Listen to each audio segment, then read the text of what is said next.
செய்திகள் தொடர்கின்றன. கூடலூர் அருகே ஒரே குடும்பத்தைச் சேர்ந்த 3 பேர் கொடூரமான முறையில் வெட்டி கொலை செய்யப்பட்ட சம்பவம் அப்பகுதியில் பெரும் பதற்றத்தை ஏற்படுத்தியது.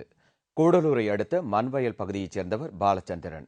இவரது மனைவி ராதாமணி, மகன் விஷ்ணு, மகள் ரம்யா இவர்கள் ஒரே வீட்டில் வசித்து வந்தனர்.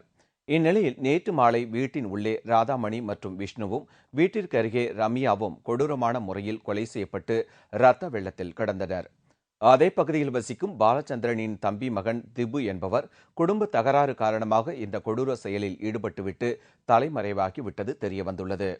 இதுகுறித்து தகவல் அறிந்த நீலகிரி காவல்துறையினர் சம்பவ இடத்திற்கு விரைந்து வந்து சடலங்களை கைப்பற்றி பிரேத பரிசோதனைக்கு மருத்துவமனைக்கு அனுப்பி வைத்தனர். இதையடுத்து தப்பி ஓடிய கொலையாளி திபுவை தீவிரமாக தேடி வருகின்றனர். கிருஷ்ணகிரியில் விபத்து நஷ்டஈடு வழங்காத அரசு பேருந்தை காவல்துறையினர் ஜப்தி செய்து நீதிமன்றத்தில் ஒப்படைத்தனர். கிருஷ்ணகிரியைச் சேர்ந்த பூபதி என்பவர் கடந்த 2007ஆம் ஆண்டு அங்குள்ள ரவுண்டானா அருகில் இருசக்கர வாகனத்தில் வரும்போது எதிரே வந்த அரசு பேருந்து மோதியதில் அவரின் இடது கை முறிந்தது. இந்த விபத்து குறித்து கிருஷ்ணகிரி சார்பு நீதிமன்றத்தில் நஷ்டஈடு வழங்க கோரி தொடரப்பட்ட வழக்கில் 3 லட்சம் ரூபாய் இழப்பீடு வழங்க வேண்டும் என்று தமிழ்நாடு அரசு போக்குவரத்து துறைக்கு நீதிமன்றம் உத்தரவிட்டது. ஆனால் இதுவரை போக்குவரத்து துறை சார்பில் பூபதிக்கு விபத்து நஷ்டஈடு வழங்கவில்லை. இதனால் நீதிமன்றத்தின் உத்தரவின்படி விபத்து நஷ்டஈடு வழங்காத அரசு பேருந்தை காவல்துறையினர் நேற்று ஜப்தி செய்து நீதிமன்றத்தில் ஒப்படைத்தனர். இதேபோல் வேலூர் மாவட்டம் திருப்பத்தூரில் சீனிவாசன் என்பவருக்கு விபத்து நஷ்டஈடு வழங்காத ஆந்திர மாநில பேருந்தை திருப்பத்தூர் விரைவு நீதிமன்றம் உத்தரவின்படி ஜப்தி செய்யப்பட்டு நீதிமன்றத்திற்கு கொண்டு செல்லப்பட்டது. பொள்ளாச்சி அருகே அரசு அனுமதியின்றி வீட்டில் பதுக்கி வைக்கப்பட்டிருந்த மான் கொம்புகளை வனத்துறையினர் பறிமுதல் செய்தனர். அங்குள்ள கொண்டாம்பட்டி கிராமத்தைச் சேர்ந்த மும்மூர்த்தி என்பவர் வீட்டில் மான் கொம்புகள் பதுக்கி வைத்திருப்பதாக பொள்ளாச்சி ஆனைமலை புலிகள் காப்பக வனத்துறையினருக்கு ரகசிய தகவல் கிடைத்தது. இதையடுத்து அங்கு நடத்திய அதிரடி சோதனையில் தலையுடன் கூடிய மான் கொம்பு இருப்பது கண்டுபிடிக்கப்பட்டது. இதையடுத்து பறிமுதல் செய்த வனத்துறை அதிகாரிகள் மும்மூர்த்தியை கைது செய்து விசாரணை நடத்தி வருகின்றனர். மேலும் இதேபோல் வன உயிரின பொருட்கள் மறைத்து வைத்திருப்பவர்கள் மீது கடும் நடவடிக்கை எடுக்கப்படும் என வனத்துறையினர் எச்சரித்தனர். 3 புள்ளிமான் கொம்பும் ஒரு ஜோடி கடமான் கொம்பும் கைப்பற்றினோம். அவங்ககிட்ட அதை பற்றி விசாரணை செய்யும்போது அவங்களோட அப்பா காலத்துலேருந்து அந்த இருக்கிற மாதிரி அவங்களோட ஸ்டேட்மெண்ட் சொல்லியிருக்காங்க. இருந்தாலும் அப்படி ஏதாச்சும் வச்சுருந்தாலும் அதுக்கு வனத்துறை மூலம் உரிமை பெற்றுக்கணும். அதன் காரணமாக அவங்க வழக்கு பதிவு செய்து ஃபைன் பண்ணியிருக்காங்க. இது யாராச்சும் இது மாதிரி வச்சுருந்தாலும் அவங்க வனத்துறையை தொடர்பு கொண்டு அது உரிமை பெற வேண்டிய நடவடிக்கை மேற்கொள்ள வேண்டும். இதை வச்சிருக்கிறதும் சட்டப்படி குற்றமாகும். பொங்கல் பண்டிகையை முன்னிட்டு ஜல்லிக்கட்டு போட்டியில் பங்கேற்க காளைகளும் வீரர்களும் தயாராகி வருகின்றனர். தமிழர்களின் வீரத்தையும் பாரம்பரியத்தையும் கலாச்சாரத்தையும் எடுத்துக்காட்டும் வீர விளையாட்டு ஜல்லிக்கட்டு. இது தமிழகத்தில் தொன்று தொட்டு நடக்கும் வீர விளையாட்டாகும். தை மாதம் பிறந்தவுடன் ஜல்லிக்கட்டு போட்டி களை கட்ட தொடங்கிவிடும். இதற்காக சிவகங்கை, மதுரை உள்ளிட்ட தென் மாவட்டங்களில் காளை மாடுகளும் மாடுபிடி வீரர்களும் ஆயத்தமாகி வருகின்றனர். காளைகள் துன்புறுத்தப்படுவதாக கூறி விலங்குகள் நல வாரியம் தொடுத்த வழக்கில் உச்சநீதிமன்றம் ஜல்லிக்கட்டு நடத்த சில நிபந்தனைகளுடன் அனுமதி அளித்தது. அதன் பின்னர் கடந்த ஜூலை மாதம் மத்திய அமைச்சர் ஜெயராம் ரமேஷ் உத்தரவுப்படி ஜல்லிக்கட்டு வீர விளையாட்டிற்கு மத்திய அரசு தடை விதித்தது. இந்த உத்தரவிற்கு தடை விதிக்க வேண்டும் என்று ஜல்லிக்கட்டு சங்கம் சார்பில் உயர்நீதிமன்றத்தில் மனு தாக்கல் செய்யப்பட்டது. இந்த மனு மீது இன்று விசாரணை நடைபெறுகிறது. எங்களுடைய கிராமத்தினுடைய வழிபாடு, எங்கள் கிராமத்தினுடைய தெய்வ கோளாறுகள் எங்களுக்கு ஏகப்பட்டது ஏற்பட்டுக் கொண்டிருக்கிறது.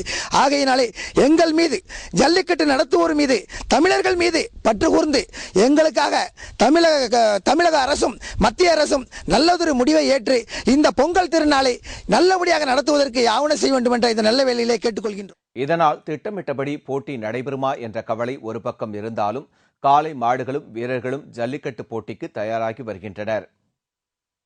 தானே புயலால் கடும் பாதிப்புக்குள்ளான கடலூர் மாவட்டத்தில் கடந்த 12 நாட்களாக நிலவி வரும் மின்சார பிரச்சினையை சரி செய்யாத தமிழக அரசை கண்டித்து பல இடங்களில் சாலை மறியல் மற்றும் ஆர்ப்பாட்டம் நடைபெற்றது. தானே புயல் காரணமாக புதுச்சேரி மற்றும் கடலூர் மற்றும் விழுப்புரம், நாகை உள்ளிட்ட மாவட்டங்களில் பெரும் பாதிப்புக்குள்ளாகியுள்ளது. குறிப்பாக கடலூர், பன்ருட்டி, நெல்லிக்குப்பம், திட்டக்குடி, விருத்தாச்சலம் உள்ளிட்ட பகுதிகளில் ஏற்பட்ட கடுமையான சேதத்தால் விவசாயிகள் வாழ்வாதாரத்தை இழந்து தவித்து வருகின்றனர். மின்சாரம் மற்றும் குடிநீர் சாப்பாடு இல்லாமல் கிராம மக்கள் பரிதவித்து வருகின்றனர். பல இடங்களில் மீட்புப் பணிகள் தாமதமாக நடைபெற்று வருவதால் ஆத்திரமடைந்த பொதுமக்கள் ஆர்ப்பாட்டம் மற்றும் சாலை மறியலில் ஈடுபட்டு வருகின்றனர். கடலூர் புதுத்தெரு மற்றும் மரிய சூசை நகரில் கடந்த 12 நாட்களாக மின்சாரம் இல்லாமல் மக்கள் அல்லல்பட்டு வருகின்றனர். அந்த பகுதியை இருளில் மூழ்கியுள்ளதை கண்டித்து பெரியார் சிலை அருகே மக்கள் சாலை மறியல் போராட்டத்தில் ஈடுபட்டனர்.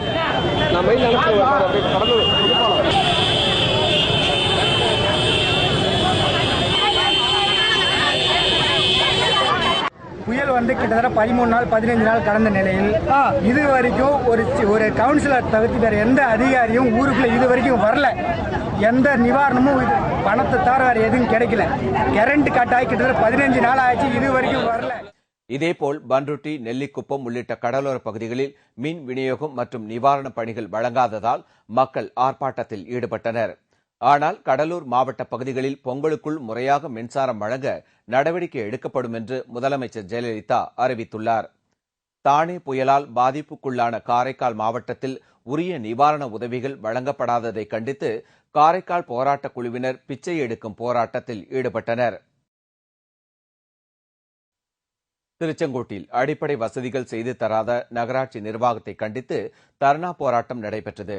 நகராட்சி பகுதிகளில் குடிநீர் விநியோகத்தை சீர்படுத்தி முறையாக குடிநீர் வழங்க வேண்டும், அரசு மருத்துவமனையில் ஏழை மக்கள் பயன்படுத்தும் வகையில் அனைத்து வசதிகளும் செய்து கொடுக்க வேண்டும் என்பது உள்ளிட்ட பல்வேறு கோரிக்கைகளை வலியுறுத்தி திருச்செங்கோட்டில் மார்க்சிஸ்ட் கம்யூனிஸ்ட் கட்சி சார்பில் தர்ணா போராட்டம் நடைபெற்றது.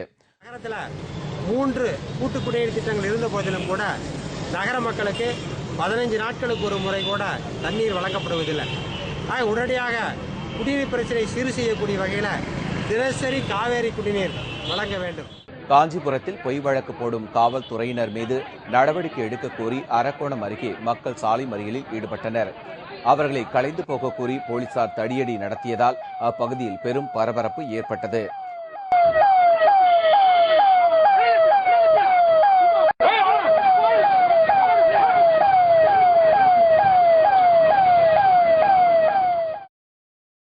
இதேபோல் நாமக்கல் மாவட்டம் சேந்தமங்கலம் அருகே அதிமுக பிரமுகரின் தூண்டுதலின் பேரில் அப்பாவிகள் மீது பொய் வழக்கு பதிவு செய்து வரும் காவல்துறை அதிகாரிகள் மீது நடவடிக்கை எடுக்க வலியுறுத்தி கோட்டாட்சியர் அலுவலகத்தை அப்பகுதி மக்கள் முற்றுகையிட்டு போராட்டத்தில் ஈடுபட்டதால் பரபரப்பு ஏற்பட்டது.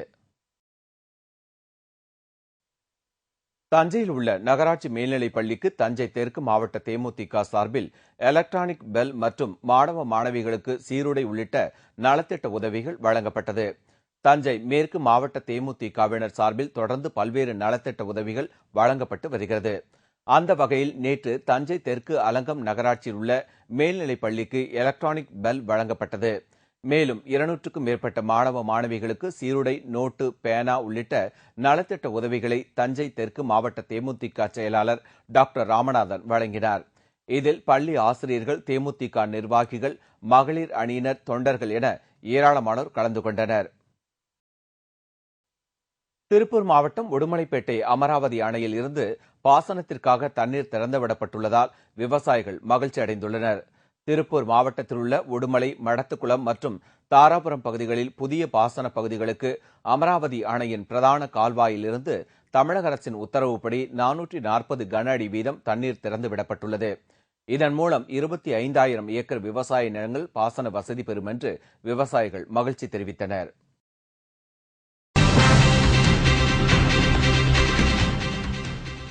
இந்தோனேஷியாவில் ஏற்பட்ட சக்தி வாய்ந்த நிலநடுக்கம் ரிக்டர் அளவுகோலில் 7.3 பதிவு. விவரம் இடைவேளைக்கு பிறகு.